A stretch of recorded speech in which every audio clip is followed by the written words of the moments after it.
In the Impact segment tonight, landmark rulings from the Supreme Court on immigration and affirmative action. In a 4-4 split decision, the Supreme Court basically blocked President Obama's immigration executive orders. The president's plan would have protected millions of illegal immigrants from deportation and given them permits to work legally in the United States. President Obama was visibly angry and even took a thinly veiled shot at Donald Trump. Leaving the broken system the way it is, that's not a solution. In fact, that's the real amnesty. Pretending we can deport 11 million people or build a wall without spending tens of billions of dollars of taxpayer money is abetting what is really just factually incorrect. We don't have to wall ourselves off from those who may not look like us right now or pray like we do or have a different last name, because being an American is about something more than that. The president also blasted Republicans, blaming them for the deadlock and demanding that Senate Republicans allow hearings on Merrick Garland, his Supreme Court nominee. Republicans in Congress currently are willfully preventing the Supreme Court from being fully staffed and functioning as our founders intended, and today's situation underscores the degree to which the court is not able to function the way it's supposed to. Joining us now with reaction from Washington, Ilya Shapiro, a senior fellow at the Cato Institute, and from Dallas, Francisco Hernandez, an immigration attorney. Francisco, that was a fairly sizable loss for President Obama today, and you could see it, you could hear it, and you could see it on his face. He was visibly shaken by it. Well, I think it's a loss for all of us. You know, a 4-4 tie, that doesn't do anything, and the chances of the Supreme Court taking it up again are almost zero. It really just goes back to Congress, where it started, and it should have been. I think it was a rigged vote. I think they just decided to do no harm since we don't have the 9th Supreme Court justice. We know where Justice Scalia would have... Hold on. You're accusing of the Supreme Court of a rigged vote? Is that what you're saying? Well, we do realize, so the audience understands that the Fifth Circuit, that the lower court, the Fifth Circuit, said, President Obama, no, it's not going to work. We don't want this executive action. They sent it up to the Supreme Court, where they said, we're going to send it back down, standing by the original lower court decision. Right. Don't put a historic precedent in it. Just do a 4-4 tie. Let it go back to the way it was and wait for Congress to do something, which is where it belongs. But it doesn't mean they opined either way. It just means we're missing a Supreme Court justice. Well, it also means, what are we going to do? We're still in the same situation we were before. It's also the way the law works in the country. Ilya, immigration. One person, even the president, can't unilaterally change the system. That's the whole thing. That's the whole thing. This is not a debate about whether immigrants are good or bad or what kind of reform we need. Look, this is correctly in Congress's lap.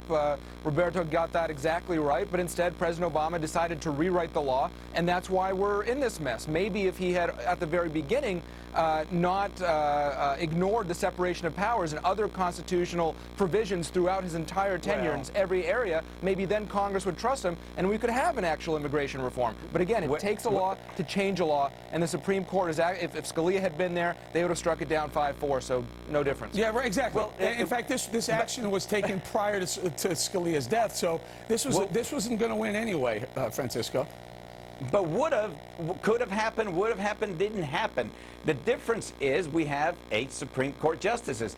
Now, President George Bush tried it in 2000 with an all-Democrat Congress, with an all-Republican Congress. So this goes all the way back for 16 years. It's not just Obama. Congress needs to act. We both agree on that. Now, whether this was constitutional or not, it doesn't matter. We're still in the same mud pit we were in before. Francisco, you know what matters? I'm going to give this to Mr. Shapiro. Here's why this matters. We're in the middle of a presidential election. Donald Trump, love him or hate him, Republicans have to say, if that were a liberal Supreme Court 9th justice there, you may have a different outcome on this 5 million illegal immigrants in the country. Therefore, even if you don't like a Donald Trump, maybe do you swallow the Trump medicine and vote for him just because you don't want a Supreme Court that is far left or leans left for the next, who knows, 20, 30 years? That's not correct analysis. No, look, President Obama and Francisco are being disingenuous. You know that even if Merrick Garland had been confirmed in record time, it wouldn't have been soon enough to hear this case or any other case this term.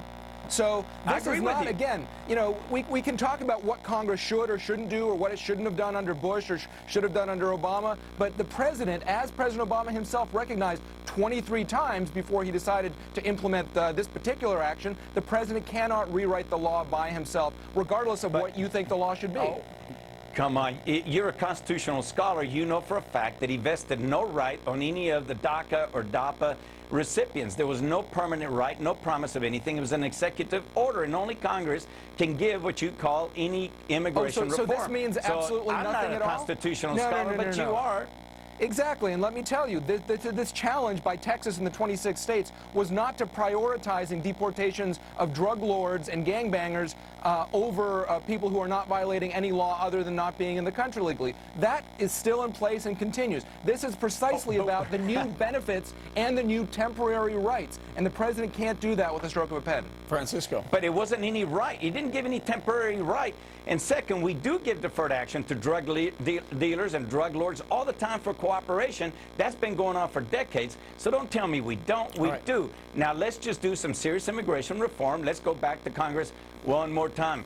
Ugly, good, bad, just enact something. Francisco, you weighed in for a second when I said this is why it's important to have a Republican president going forward. How am I wrong by that assessment?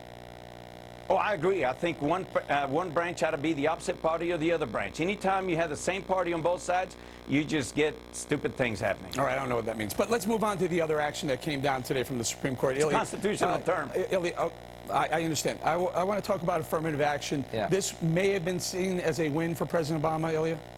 Well, it's a win for progressives, and it's a surprise. The conventional wisdom was that Justice Kennedy would join the conservatives and rule 4-3 to strike down the use of race by UT Austin in their admissions program. But he didn't. He joined the liberals, and it was 4-3 because not just without Scalia, but Justice Kagan was recused. And this is unusual because 3 years ago, the court, in an opinion by Justice Kennedy, sent it back down to the lower court saying, don't trust what the educational administrators are telling you. And here, 3 years later, well, the lower court just rubber-stamped that ruling. We have a ruling the other way. Kennedy, this is the first time that he's ever approved an affirmative action program. He's never closed the door on using race, but he's never actually approved a program until today. So, Francisco, was this affirmative action ruling also rigged by the Supreme Court? I think it was the right thing. I think the 4-4 decision was proper. I think it should go back to Congress. But quite frankly, I'm a product of affirmative action. Let's stop being embarrassed about it. It's about providing opportunity. It's not about knocking somebody qualified out of a spot. Otherwise, George Bush president and President Obama would have never gone to Yale or Columbia, respectively. Guys, they got in under special programs as well. There's nothing wrong with it. Let's not be embarrassed. I got to leave it right there, gentlemen. Thank you. I'm sorry, I ran out of time. Thank you very much, guys. Up next,